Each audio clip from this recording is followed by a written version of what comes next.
बिस्मिल्लाहिर्रहमानिर्रहीम, अस्सलाम वालेकुम। स्पोर्ट्स ऑन PSL 10 के साथ आपका मेज़बान शहजादा मोइन हाजिर है। पाकिस्तान सुपर लीग 10 जारी है और अब हम देख रहे हैं कि यहाँ पर आखिरी प्ले ऑफ 4 टीमों का इंतखाब होना है और अब थोड़ी सी सिचुएशन पॉइंट्स टेबल की भी चेंज होती दिखाई दे रही है और ऐसा लगता है कि इस्लामाबाद जिन्होंने अपने गुज़िश्ता मैचेस जो हैं बड़े अच्छे तरीके से जीते थे, अब हम देख रहे हैं कि वो जो है मुसलसल शिकस्त का सामना करना पड़ रहा है इस्लामाबाद को। लेकिन इस वक्त अगर हम बात करें तो खासकर इस्लामाबाद के हवाले से कि साहबजादा फरहान जिस इनिंग में वो स्कोर कर रहे हैं, हालांकि लंबी बारी नहीं खेल रहे हैं, लेकिन जिस इनिंग में वो कम स्कोर कर रहे हैं उनकी टीम वहां पर शिकस्त का सामना करना पड़ रही है। क्या वजूहत हैं, इस पर आज हम अपने शो के अंदर बात भी करेंगे और दीगर जो पाकिस्तान सुपर लीग में उम्दा परफॉर्मेंस देने वाले प्लेयर्स हैं उस हवाले से भी आज हम बात करेंगे। नेशनल T20 टूर्नामेंट का आगाज होने वाला है और उस हवाले से भी बात रहेगी कि 5 टीमों के दरमियान कितने कांटेदार मुकाबले होंगे और कितना बेनिफिट होगा यहाँ पर खवातीन टीम को, क्योंकि पाकिस्तान की खवातीन टीम जो है वर्ल्ड कप T20 के लिए क्वालिफाई कर चुकी है, तो उस पर भी हमारी बात रहेगी। और बात करने के लिए हमारे साथ इस स्टूडियो पे मौजूद हैं नौरिश खान साहब, हमारे साथ मौजूद हैं, स्पोर्ट्स एनालिस्ट हैं। इनसे गुफ्तगू का आगाज करते हैं। नौरिश, पाकिस्तान सुपर लीग का आगाज हुआ और आगाज में हमने देखा कि इस्लामाबाद ने बड़ी ज़बरदस्त कारकर्दगी का मुजाहरा किया, फिर ऐसा लगा कि लाहौर कलंदर ने ब्रेक लगाया उन्हें और वो जो मुसलसल जीत का तसलसल था उनका रोका। तो आप समझिए कि इस्लामाबाद यूनाइटेड आगे प्ले ऑफ 4 के लिए तो यकीनन उसका इंतखाब हो जाएगा, लेकिन ऐसा लगता है कि यहाँ पर कुछ उनके प्लेयर्स के आपस में भी कुछ बनती दिखाई नहीं दे रही। तो समझ लीजिए तो यहाँ पर कुछ मसाइल हैं। I think it all depends कि टीम कैसे जेल होती है, क्योंकि इस्लामाबाद का अगर मैं बात करूँ तो हमने देखा कि जो इस्लामाबाद पिछले सीजन्स में जिस तरह से उन्होंने परफॉर्म किया, जो 3 दफ़ा वो लोग चैम्पियन बने और फिर उसके बाद इस PSL के अर्ली के स्टेजेस में जिस तरह उन्होंने परफॉर्म किया, तो आई थिंक एक मेजर जो पार्ट था वो उनकी टीम की जिस तरह की वो जेलअप होके और कोई भी कॉम्बिनेशन उन्हें दे दो वो उससे परफॉर्म कर लेते थे। बट आई थिंक पिछले जो 2 मैचेस हुए हैं जो वो लगातार हारे हैं, आई थिंक उसमें जो है ना ये चीज़ हमें थोड़ी जो है वो मिसिंग दिखाई दी है। अच्छा, मिसिंग तो दिखाई दी है नौरिश, लेकिन मैं आपसे ये ज़रूर पूछूंगा इस वक्त कौन सी टीम ऐसे लग रही है कि जेल होती नज़र आ रही है, क्योंकि जो जेल हो रही है वो ऊपर टॉप पर आ जा रही है। जिस तरह मैंने कोयटा को देखा और फिर साथ साथ कराची भी बड़ा जेल होकर खेल रही है, तो आप समझिए कि जो जेल होकर खेलेगी और फिर मैंने देखा कि मुख्तलिफ जो टीमें हैं उनके जो बैटर्स हैं अगर वो 40-50 के लगभग स्कोर करते हैं तो वो टीमें 200 प्लस रन स्कोर कर जाती है। जबकि मुल्तान की बात करें और पेशावर की खासकर अगर हम बात करें तो शायद इनफरादी इनिंग के 22 जो 70, 80, 90 रन भी कर रहे हैं, लेकिन शायद वो उनके काम नहीं आ रही थी। लेकिन दीगर टीमों में मैंने देखा कि जो टीम है 40-50, 60 रन उनके प्लेयर्स कर रहे थे, 3-4 प्लेयर्स कर लिया तो 100 के करीब, 200 के करीब उनके स्कोर हो जा रहा था। I think it's all about team effort. अगर आपने अभी बात की कि कौन सी टीम मुझे ऐसे लग रही है, तो I think it's Karachi Kings for me, कि इसलिए नहीं क्योंकि उनमें हम देख रहे हैं कि डेविड वार्नर उनको किस तरीके से लीड कर रहे हैं और दूसरा एक माइंडसेट जो है ना वो हमें दिख जाता है। हालांकि वार्नर ने भी बड़ी कोई इनिंग नहीं खेली है सिवाय 60 रन के। एग्जैक्टली, और यही चीज़ हमें यहाँ पे एक कोट करने में, अगर हम अपने पॉइंट को सपोर्ट करने में करें, तो वार्नर बड़ा स्कोर ना करने के बावजूद हम देख रहे हैं कि कराची की बहुत बुरी परफॉर्मेंस नहीं है। माना कि वो उनकी इनकंसिस्टेंट परफॉर्मेंस चल रही है, लेकिन उसके बावजूद एक मैच हार रहे हैं, एक मैच जीत रहे हैं, बट जो मैच हार रहे हैं वो गलतियां हमें देख रहे हैं कि वो उनसे सीखते हुए दिखाई दे रहे हैं। अगर मैं कोयटा की यहाँ पे बात करूँ, Saud Shakeel very young captain, लेकिन जिस तरीके से उन्होंने टीम को लीड किया है, उनकी प्रॉपर कोयटा को मैं थोड़ा यहाँ पे ये एज देना चाहूँगी कि उनकी PSL के स्टार्ट होने से पहले ही ये चीज़ बोली जा रही थी कि कोयटा की टीम एक बहुत ही अच्छी कॉम्बिनेशन के साथ टीम में उतरी है, वो बहुत एक बैलेंस स्क्वाड है। कराची का थोड़ा सा इस हवाले से जो है वो उनको क्रिटिसिज्म मिल रहा था कि बहुत ज़्यादा ओपनर्स डाल दिए हैं, लेकिन फिर भी हम देख रहे हैं कि कराची किंग्स बोल्ड डिसीजंस ले रहे हैं। केन विलियमसन टीम में मौजूद हैं, उसके बावजूद उनको नहीं खिला रहे, जो कि हम इस पर क्रिटिसाइज कर सकते हैं। बट देन हम देख रहे हैं कि जो कॉम्बिनेशन मैच के लिए नेसेसरी होता है वो उस कॉम्बिनेशन के साथ ग्राउंड में उतरते हैं। फिर लाहौर की अगर मैं बात करूं तो लाहौर कलंदर्स में ही मुझे ऐसा लग रहा है कि लाहौर कलंदर्स किसी तरीके से जो अभी पिछले सीजन में परफॉर्म नहीं कर पाया और फिर वो they trying to grab that title that they won previously Islamabad से पहले, तो they are like trying to grab that title. लेकिन तुमने अभी लाहौर की बात की और लाहौर में शहनशाह आफरीदी है, लेकिन मैंने इस टूर्नामेंट में एक चीज़ बड़े गौर की है कि जिस टीम के पास है पाकिस्तान के पेसर्स मौजूद हैं ना, वो टीम कहीं ना कहीं कामयाबी हासिल कर रही है। वो पाकिस्तानी बॉलर से अपना रोल अदा कर रहे हैं बजाय इसके कि दीगर गैर मुल्की प्लेयर से, सिवाय जैसन होल्डर के मैं नहीं समझता कि इस टूर्नामेंट में किसी गैर मुल्की फास्ट बॉलर ने मुतासर किया हो। आई एग्री, लेकिन इसमें अगर हम इसको थोड़ा सा हमारे टीम के पर्सपेक्टिव से देखें तो ये हमारे लिए थोड़ा अच्छा भी है, क्योंकि हमारा जो टैलेंट है ना वो थोड़ा सा अभी, स्पेशली अगर मैं यहाँ पे लाहौर कलंदर्स को कमेंट करना चाहूँगी, क्योंकि वो सिर्फ इस सीज़न में नहीं बल्कि पीएसएल की हिस्ट्री के स्टार्ट से वो एक ऐसी टीम रही है जिनको वो कंसिडर किया जाता है कि वहाँ से एक यंग टैलेंट सामने आता है। We have seen Shaheen Shah Afridi, we have seen Haris Rauf, ये सारे लाहौर कलंदर्स से ही हमारे पास जो है वो टीम में आए हैं। और इसके अलावा हमने इस सीज़न कराची किंग्स को देखा कि उन्होंने अपने प्लेयर डेवलपमेंट प्रोग्राम से जो फवाद अली को निकाला, फवाद अली एग्जैक्टली, और फिर उन्होंने परफॉर्म किया। हसन नवाज को हम देख रहे हैं कि he is also like performing, तो यंग टैलेंट बाहर आ रहा है। लेकिन at the same time I think PSL is about के it's a mixture of international and domestic players. तो अगर मैं अपने आप को कंसिडर करूँ, एक सेकंड के लिए इमेजिन करूँ कि मैं एक ऐसी फ्रेंचाइज से खेल रही हूँ जहाँ पे we have big names like Warner, we have big names like Kane Williamson, तो एक प्रेशर भी होता है किसी भी एक नए इमर्जिंग प्लेयर के लिए परफॉर्म करने के लिए। सो आई थिंक उस एस्पेक्ट से भी हम देखें तो थोड़ा सा यहाँ पे वो प्रेशर भी बिल्ड होता दिखाई दे रहा है। But some franchises in this record are doing good, क्योंकि वो अपने उन प्लेयर्स को बैक कर रहे हैं और मौका दे रहे हैं।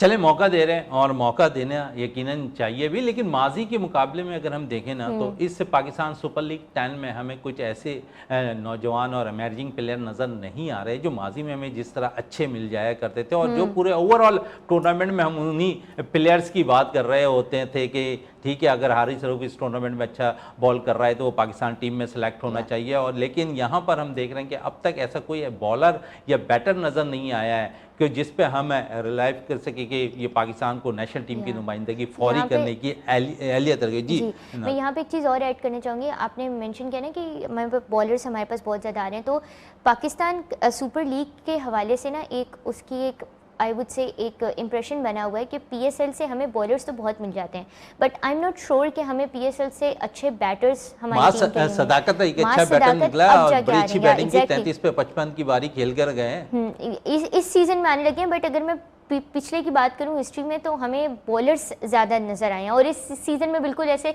उल्टा सा हमें नजर आ रहा है, नजर आ रहे हैं ना बॉलर्स नजर आ रहे हैं। लेकिन एक फास्ट बॉलर ने थोड़ा सा मुतासिर ज़रूर किया है, और हो सकता है कि सेलेक्टर्स उन्हें बांग्लादेश के खिलाफ सीरीज़ में मौका दे दें, और जिसने अंडर 19 में भी परफॉर्मेंस दी, जिसने पाकिस्तान ए की जानिब से खेलते हुए पाकिस्तान शाहीन की जानिब से खेलते हुए जो है परफॉर्मेंस दी। अली रज़ा ने काफ़ी मुतासिर किया हुआ। क्या कहोगी अली रज़ा के हवाले से? आई थिंक इसमें अली रज़ा का तो यहाँ पे चांस है ही, मतलब यहाँ पे उनका तो रोल है ही, उनका अपना टैलेंट भी है। लेकिन आई थिंक हमें यहाँ पे क्रेडिट पेशावर ज़ल्मी को भी देना पड़ेगा जिस तरह से उन्होंने अली रज़ा को बैक किया, क्योंकि देखिए every day is not Sunday, हर रोज़ नहीं होता, हर मैच में अली रज़ा शायद अपनी ऑप्टिमम परफॉर्मेंस ना दे पाएँ, लेकिन उसके बावजूद पेशावर ज़ल्मी उन्हें हर मैच में बैक ज़रूर करते हैं। और फिर इसका जो रिज़ल्ट हमने देखा वो हमने देखा कि जो कराची में मैच हुआ था ज़ल्मी और किंग्स का, जो कि ज़ल्मी हार गई थी, लेकिन आई थिंक अली रज़ा की वो परफॉर्मेंस थी जिसकी वजह से काफ़ी हद तक जो है वो मैच कराची किंग्स के हाथ से ले लिया था ज़ल्मी ने। तो आई थिंक जो हमारे नया टैलेंट है हमें उनको बैक करने की ज़रूरत है, क्योंकि ज़ल्मी के पास ऑप्शन, ज़ल्मी अगर चाहे तो उनको ना खिलाए क्योंकि उनके पास they have a lot of other options हैं एब्सोल्युटली, बट लेकिन उसके बावजूद I would like to comment Babar Azam for his wonderful captaincy है, क्योंकि कैप्टन का भी रोल होता है, जारी बात है। And then Peshawar Zalmi as a team, Peshawar Zalmi की टीम एज अ होल जो है उनको बैकअप कर रही है, जिसकी वजह से हम देख रहे हैं कि क्योंकि देखें जो चेंजेस होते हैं, जो पॉजिटिव चेंजेस होते हैं उनको थोड़ा टाइम लगता है सरफेस पे आने पे। सो अब हमारी टीम में, पाकिस्तानी टीम में भी शायद हमें एक चीज़ यहाँ पे देखने को मिलती है कि अगर एक प्लेयर पर, जैसे हसन नवाज़ के साथ हुआ था अभी जो न्यूजीलैंड की सीरीज़ हुई थी बिफोर पीएसएल, सो एक आध मैच परफॉर्म किया। उस्मान खान इसकी सबसे प्राइम एग्जांपल है कि एक मैच में उनको लिया, ही डिड नॉट परफॉर्म, तो उनको फिर बिठा देते हैं, फिर वो काफ़ी अरसे तक या तो स्क्वाड के साथ रहते हैं या वो बेंच रहते हैं।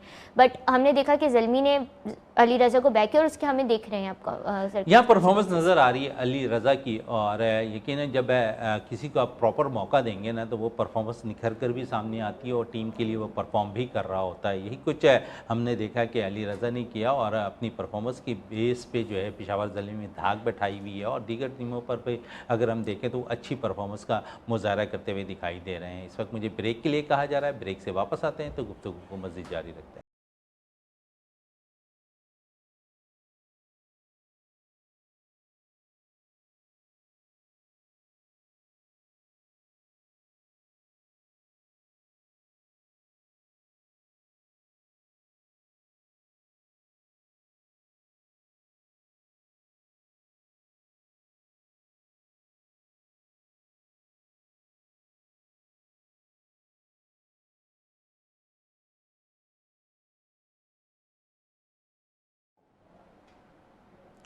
Welcome back. Sports on PSL 10 के साथ एक दफ़ा फिर हाजिर हैं और अब हमें टेलीफोन लाइन पे ज्वाइन कर लिया है सीनियर स्पोर्ट्स एनालिस्ट और स्पोर्ट्स की दुनिया के एक बहुत बड़ा नाम है अब्दुल माजिद भट्टी साहब ने। अब्दुल माजिद भट्टी साहब, आपको बहुत बहुत शुक्रिया थोड़ा सा वक्त देने का हमें स्पोर्ट्स के इस प्रोग्राम PSL 10 पे।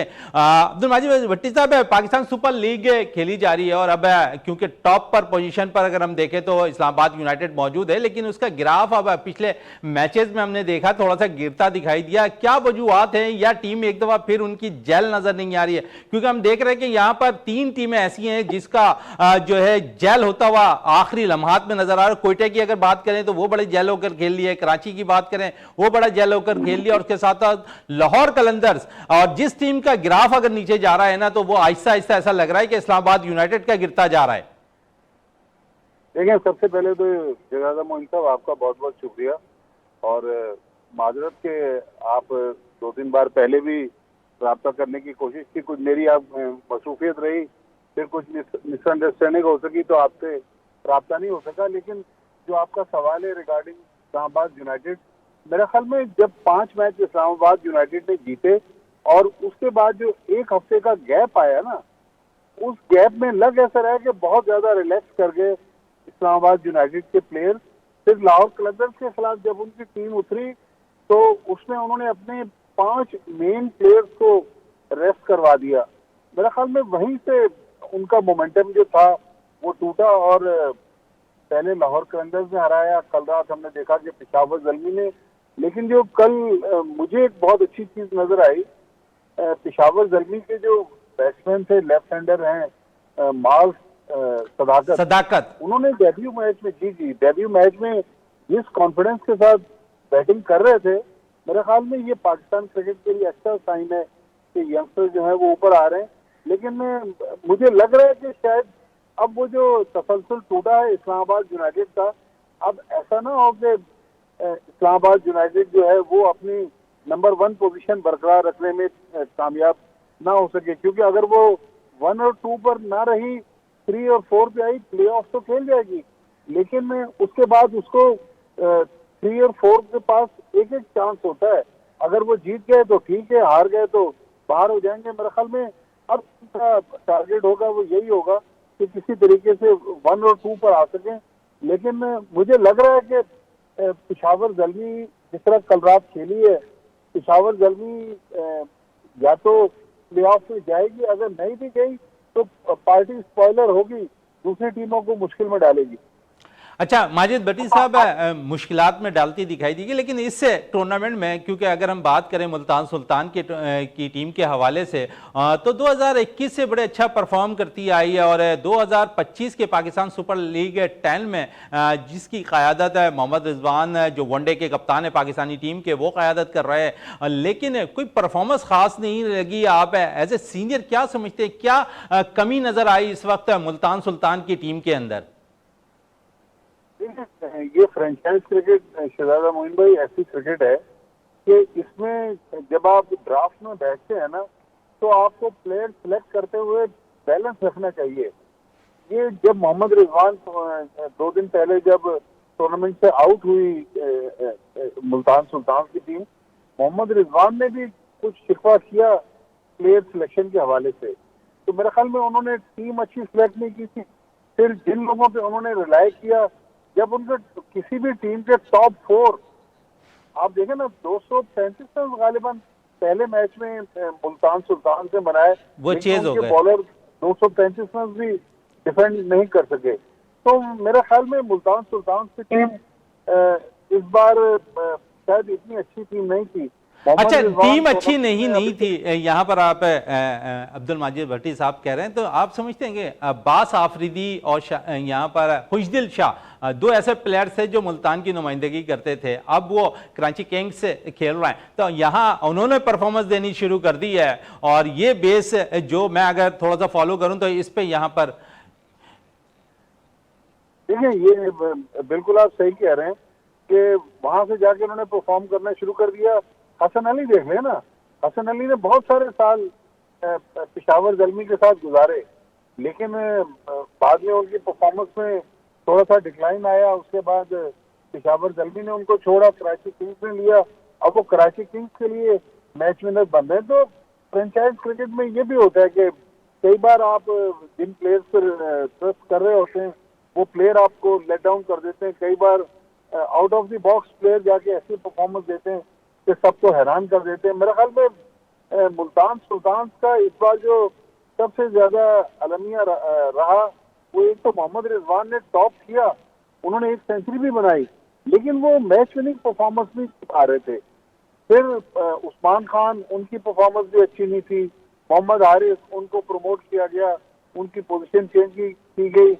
लेकिन आप देखें ना, दुनिया में जो भी क्रिकेट होती है, अगर टॉप 4 परफॉर्म ना कर सके तो वो टीम से जो है वो स्ट्रगल करती हुई नजर आती है। तो यहाँ हमें मुल्तान सुल्तान का भी रहा, लेकिन अब ये तो लास्ट वीक शुरू हो रहा है PSL का, उसके बाद तो फिर प्ले ऑफ होंगे। मेरे ख्याल में बड़ी इंटरेस्टिंग क्रिकेट हमें नजर आ रही है।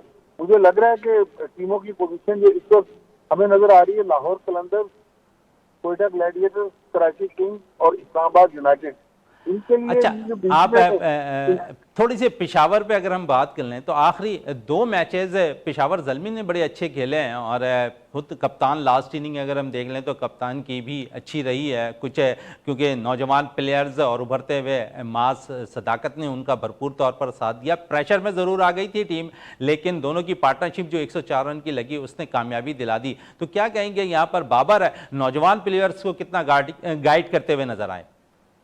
देखिए, बाबर भी गाइड कर रहे हैं, फिर उनके डगआउट में इंजमामुल हक बैठे हुए, वो बहुत बड़ा नाम है पाकिस्तान क्रिकेट का, वर्ल्ड क्रिकेट का। इंजमामुल हक डिफरेंस डाल रहे हैं। मुश्ताक अहमद इंग्लिश टीम के साथ रहे, अभी रिसेंटली बांग्लादेश टीम के साथ रहे, न्यूजीलैंड टीम के साथ भी वो काम कर चुके हैं, उनकी मौजूदगी। फिर मोहम्मद अकरम उनके साथ पहले एडिशन से 10वें एडिशन तक है। तो ये सारा कुछ है, लेकिन बाबर आजम देखिए, उनकी जो इंडिविजुअल परफॉर्मेंस है ना, 3 में से 2 मैच मुल्तान पेशावर ज़ल्मी ने जीते बाबर आजम की परफॉर्मेंस की वजह से। लेकिन एक जो मिसिंग अभी भी पॉइंट नजर आ रहा है वो साइम अय्यूब की परफॉर्मेंस है। अब ऐसे मौके पे जब उनके लिए मस्ट विन सिचुएशन है अगले 3 मैचेस में, तो अगर साइम अय्यूब चल जाए तो मेरे ख्याल में फिर पेशावर ज़ल्मी को पकड़ना मुश्किल हो जाएगा। बाबर आजम को हमें क्रेडिट देना पड़ेगा कि इतनी क्रिटिसिज्म उन पर हो रही थी, लेकिन कल भी आप देखें वो आखिर तक मैच को लेकर गए और मैच को फिनिश करके आए, और यंगस्टर्स को भी वो साथ गाइड कर रहे हैं। तो ये पाकिस्तान क्रिकेट के लिए भी अच्छा साइन है कि पाकिस्तान के जो मेन प्लेयर्स हैं वो PSL में परफॉर्म कर रहे हैं। चलिए, PSL में परफॉर्म कर रहे हैं। अब्दुल माजिद भट्टी साहब हमारे साथ आज स्टूडियो में जो है नौरिश खान मौजूद हैं, वो कुछ सवाल करना आपसे चाह रही हैं। अस्सलाम वालेकुम सर, क्या हाल है आपके? जी वालेकुम सलाम नौरिश, अल्हम्दुलिल्लाह ठीक ठाक। जी सर, मेरा आपसे क्वेश्चन जो है ना, मैं थोड़ा सा ये जानना चाह रही थी, आपका पर्सपेक्टिव ये है कि कराची किंग्स में हमने देखा कि केन विलियमसन ने जो है वो ज्वाइन अप कर लिया है, और लाहौर की जो पिचेस हैं वो भी हम देख रहे हैं कि कोई बहुत बड़े स्कोर पे इतना सपोर्ट नहीं कर पा रहे। तो लेकिन केन विलियमसन को हम देख रहे हैं कि कराची किंग्स उनको इंक्लूड नहीं कर रही है स्क्वाड में। तो इस पर आपके क्या सर राय है, उनको इंक्लूड करना चाहिए कराची किंग्स को?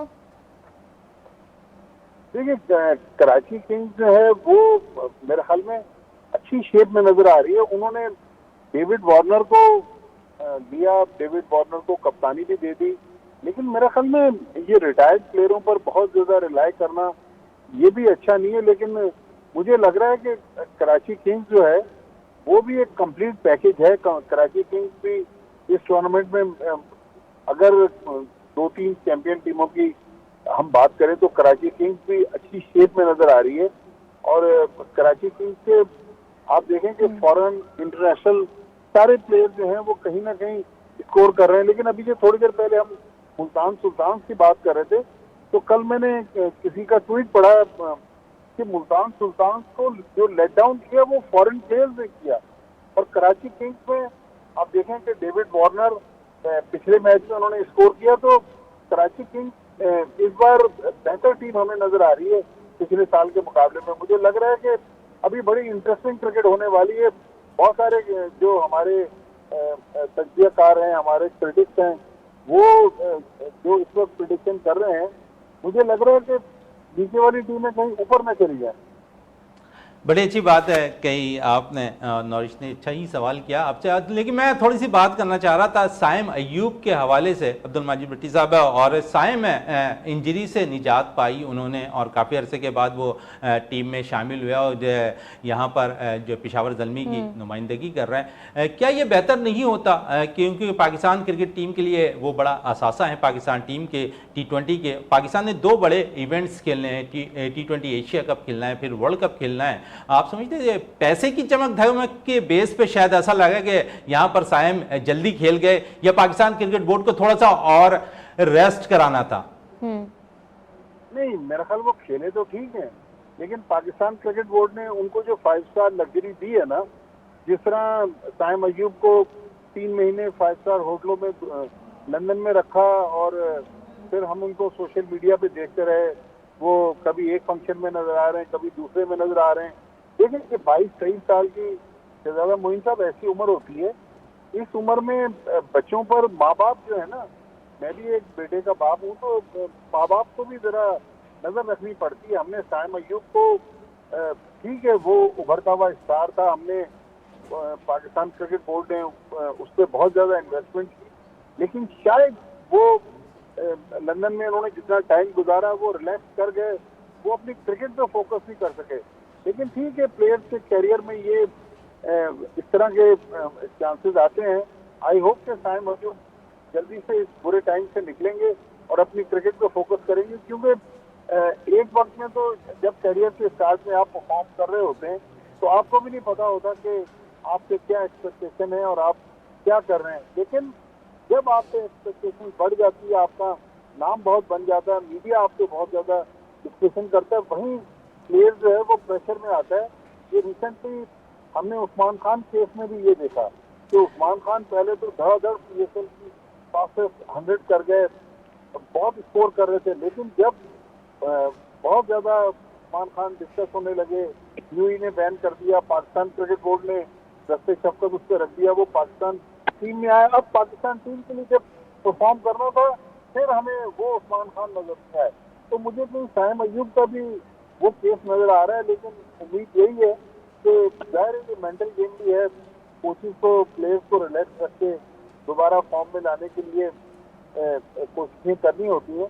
उम्मीद है कि साइम अयूब पाकिस्तान क्रिकेट के लिए भी उसकी जरूरत है। अभी बांग्लादेश की इस महीने के एंड में पाकिस्तान आ रही है, तो साइम अयूब इस बुरे टाइम से जल्दी निकल पाएगा। चले बुरे टाइम से जल्दी निकल पाएंगे साइम अयूब। अब्दुल माजिद भट्टी साहब, आपका बहुत बहुत शुक्रिया इस वक्त हमें टाइम देने का। इस वक्त मुझे ब्रेक के लिए कहा जा रहा है, ब्रेक से वापस आते हैं तो गुफ्तगू को मजीद जारी रखते हैं।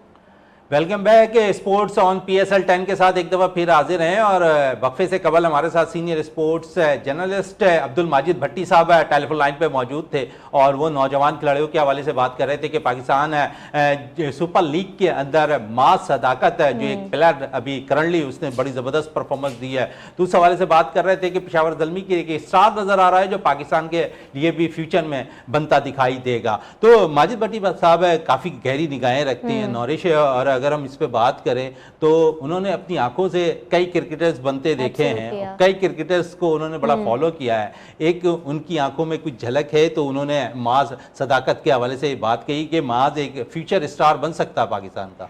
बिल्कुल बन सकते हैं, और जिस तरीके से हम देख रहे हैं कि अगर हम थोड़ी इनकी क्रिकेटिंग जर्नी पे देखें तो 2022 में उन्होंने अपना डेब्यू किया और फिर उसके बाद हम देख रहे हैं कि किस ज़बरदस्त तरीके से वो डोमेस्टिक की, और सबसे अच्छी बात यह है कि वो अपनी मेरिट की बेसिस पे जो है वो आगे बढ़ रहे हैं। That guy is pure talent. और अच्छी बात यह है कि हमें जो है वो एक पाकिस्तान सुपर लीग से, जैसे अभी शो के स्टार्ट में बात कर रहे थे कि अब बैटर्स भी हमें देखना स्टार्ट, बिल्कुल ऐसा ही है। लास्ट टाइम आई गेस हमें पाकिस्तान सुपर लीग से कुछ अच्छे, जो जब इनिशियली स्टार्ट वो होता है तो हैदर अली हमें एक प्रॉमिसिंग नेम नज़र आए थे। उसके बाद आई थिंक मास सदाकत जो है वो he is a very promising future for Pakistan, और अंडर 19 टीम में जिस तरह से उन्होंने अपनी परफॉर्मेंसेस जो हैं वो दिखाई हैं, और आई थिंक आगे के लिए he has a very bright future ahead. अच्छा, क्यों पाकिस्तान के पास है पहले सीरीज है बांग्लादेश के खिलाफ, फिर पाकिस्तान ने T20 एशिया कप खेलना है, फिर वर्ल्ड कप खेलना है, तो यहाँ पर हमारे पास चॉइसेस हैं कि हम अभी बांग्लादेश के खिलाफ T20 मैचेस भी खेलेंगे और फिर होम सीरीज़ भी है, फिर हम बांग्लादेश भी जाकर खेलेंगे। तो यहाँ समझती हो कि यहाँ पर चांस देना चाहिए, क्योंकि अभी जो पाकिस्तान क्रिकेट बोर्ड और मेरे ज़राए हैं उनके मुताबिक यही है कि 5 खिलाड़ियों का इंतखाब ऐसा हुआ है जो बांग्लादेश के खिलाफ सीरीज़ में उन्हें मौका दिया जा सकता है, जिनमें हसन अली का नाम सरी फहरिस्त नज़र आ रहा है, साहबजादा फरहान एक दफ़ा फिर कम बैक करते हुए नज़र आएंगे, और फिर नौजवान खिलाड़ियों की अगर हम बात करें तो मीर हमजा के हवाले से भी बातें सामने आ रही है कि T20 फॉर्मेट में बड़ी ज़बरदस्त बॉलिंग का मुजाहरा वो यहाँ पर पाकिस्तान सुपर लीग 10 में कर रहे हैं। तो ये एक मास के, क्योंकि बैटर्स की बात हो रही है और बैटर्स हमारे थोड़े से नाकाम हो रहे हैं T20 में। अब तो हम ये देख रहे हैं कि T20 में भी हम 20 ओवर्स नहीं खेल पा रहे। एग्जैक्टली मैं यही बोलना चाह रही थी कि अभी जो मास सदाकत हैं उन्हें चांस देना चाहिए आगे। उसका रीज़न ये है कि आई थिंक कि एक जो हमें थोड़ा ड्रॉबैक नज़र आ रहा है पिछले, अगर हम थोड़ी सी बात करें तो जो भी नए, जैसे अभी साजिद अली और नुमान खान जी, जो हम बहुत ज़बरदस्त हमने टेस्ट में उनको देखा, लेकिन हम देखते हैं कि कोई भी इमर्जिंग प्लेयर अगर डोमेस्टिक में परफॉर्म करता है या फ्रेंचाइज क्रिकेट में परफॉर्म करता है तो उनको अगर, अब जैसे मास सदाकत है, इनका ग्रुप T20 में बना हुआ है और आगे सारे टूर्नामेंट्स T20 के हिसाब से आ रहे हैं। तो आई थिंक बजाय इसके कि हम इनका डेब्यू टेस्ट से कराएं, आई थिंक अभी बांग्लादेश सीरीज़ में इनको पिक करना है, एंड देन आगे एशिया कप आ रहा है, T20 वर्ल्ड कप आ रहा है। तो I think these are some good opportunities for him as well, क्योंकि I am a very firm advocate कि वो इसमें अपना जो है वो पाकिस्तानी टीम के लिए बहुत अच्छा एसेट साबित हो सकते हैं, अच्छा साबित हो सकते हैं नौरिश। लेकिन दूसरी बात, अगर हम आए पाकिस्तान टीम की तरफ, तो मिडिल ऑर्डर हमारा थोड़ा सा स्टेबल करता हुआ नज़र नहीं आ रहा, और उसकी खास वजह है कि हम मिडिल ओवर्स के अंदर भी वो परफॉर्म नहीं कर पा रहे हैं। अगर माज या साहबजादा फरहान अगर एज ए ओपनर टीम में आते हैं, दोबारा टीम में शामिल होते हैं और परफॉर्म करते हैं, तो फिर हमारे पास चॉइस अच्छी हो जाएगी। हमारे पास बाबर भी मौजूद हैं, हमारे पास रिजवान भी मौजूद है जो मिडिल ऑर्डर पर बैटिंग करते हैं। फिर पाकिस्तान सुपर लीग के अंदर हमने देखा कि यहाँ पर खुशदिल शाह ने मिडिल पर आगे बड़े अच्छे रन्स किए हैं और एक अच्छे मौके पर उन्होंने अपने बल्ले को भी चार्ज किया, तो समझ लेते कि अच्छा है। आई थिंक यस, और ऑल्सो शायद कुछ लोग मुझसे इस बात पे डिसएग्री करें कंसिडरिंग कि PSL की जो परफॉर्मेंस है, but I think Saim Ayub is also a good option, क्योंकि वो इंजरी से, लेकिन आई थिंक साइम को थोड़ा और टाइम देना चाहिए, and I think he should be our backup for the T20 World Cup and the Asia Cup that's coming ahead in this year. लेकिन जैसे आपने बात की कि मिडिल ऑर्डर हमें देखें इस PSL में, अगर हम देखें तो हमें कराची किंग्स को एज मॉडल देखना चाहिए इस पाकिस्तानी क्रिकेट टीम को, कि किस तरह से even though the captain himself is not always performing, Warner की हम देख रहे हैं कि परफॉर्मेंस इतनी कंसिस्टेंट नहीं है, बट उसके बावजूद जो है वो हम देख रहे हैं कि वो बहुत अच्छा एक कमबैक करती हुई कराची नज़र आ रही है। तो I think this is the kind of performance that the Pakistani cricket team needs to have, and I think this is only possible कि जब हमें प्लेयर्स लाइक मास सदाकत और जो है हमारे पास साइम अयूब बहुत अच्छा ऑप्शन है, देन साहिबजादा फरहान जो अभी आपने जिक्र किया, यासिर खान हमारे पास है, exactly. बड़ा ज़बरदस्त है। तो ऐसे प्लेयर्स को हमें इंक्लूड करना चाहिए। देखें हमें जो है ना वो बोल्ड डिसीजंस लेने होंगे, जैसे इंडिया की, अच्छा बोल्ड तो हम लेंगे, लेकिन वहां पर हमें कोशिश ये करनी चाहिए जो हमारा खिला है ना उसको पूरा करें। हम मिडिल ऑर्डर पर स्ट्रगल कर रहे हैं तो हमें वो खिला को पूरा करना है। ओपनर्स की अगर हम बात करें, हमारे पास बेशुमार ओपनर है। अगर हम देखें तो साहबजादा अच्छा परफॉर्म कर रहे हैं, साइम इंजरी के बाद वापस टीम में आ गए, फ़खर जमान पूरे टूर्नामेंट में ओवरऑल अच्छी बारी खेल रहे हैं, तो यहाँ पर हमारे पास ओपनर अच्छे हैं। अब हमें मिडिल ऑर्डर मजबूत करना है, नंबर 6 पोजीशन मजबूत करनी है, तो यहाँ पर इस खिला को पूरा करने के लिए हमें इस PSL से अच्छे प्लेयर्स निकालने चाहिए। एब्सोल्युटली। और दूसरा इट्स वेरी इंपॉर्टेंट, क्योंकि हम लोग की टीम में हम देखते हैं कि हमें अनफॉर्चुनेटली टीम एफर्ट प्रॉपर्ली नज़र नहीं आता। हम 1 या 2 प्लेयर्स पे पूरी टीम जो है वो डिपेंडेंट होकर बैटिंग लाइनअप स्पेशली हमारा होता है। तो I would like to add one thing here कि हमें मिडिल ऑर्डर तो अपना स्ट्रेंथन करना ही है, साथ साथ हमें we need good all-rounders as well, bowling all-rounders या बैटिंग ऑलराउंडर्स, एंड इसके साथ साथ हमें अपनी बॉलिंग पे भी काम करना है, क्योंकि पेस तो हमारे पास है, लेकिन पेस की अगर मैं एवरेजेस की बात करूं तो हमारे जो पेसर्स हैं उनकी एवरेज पहले 150s में जाती थी, बट अभी लास्ट मैचेस में हम देख रहे हैं 145 तक मैक्सिमम 149 किए, 5 किए। फवाद अली इमर्जिंग प्लेयर हैं कराची किंग्स के, उन्होंने 149 की स्पीड से जो है इस टूर्नामेंट में अब तक सबसे तेज बॉल की है। नौरिशान आपका बहुत बहुत शुक्रिया, क्योंकि टाइम की कमी है और नौरिश भी कह रही है कि कुछ नौजवान प्लेयर्स निकले हैं और यकीनन ये प्लेयर्स अगर निकले हैं ना तो इन्हें थोड़ा सा ग्रूम करने के लिए हाई परफॉर्मेंस सेंटर में ज़रूर पाकिस्तान क्रिकेट बोर्ड को इन्हें भेजना चाहिए, वहाँ से उनकी गलतियाँ जो हैं वो ज़्यादा बेहतर हो सके और फिर जब नेशनल टीम के लिए उनको मौका दिया जाए तो वहाँ पर वो परफॉर्म करते हुए दिखाई दें। इसी के साथ अपने मेज़बान शहजादा मोइन को इजाज़त दें। पाकिस्तान जिंदा।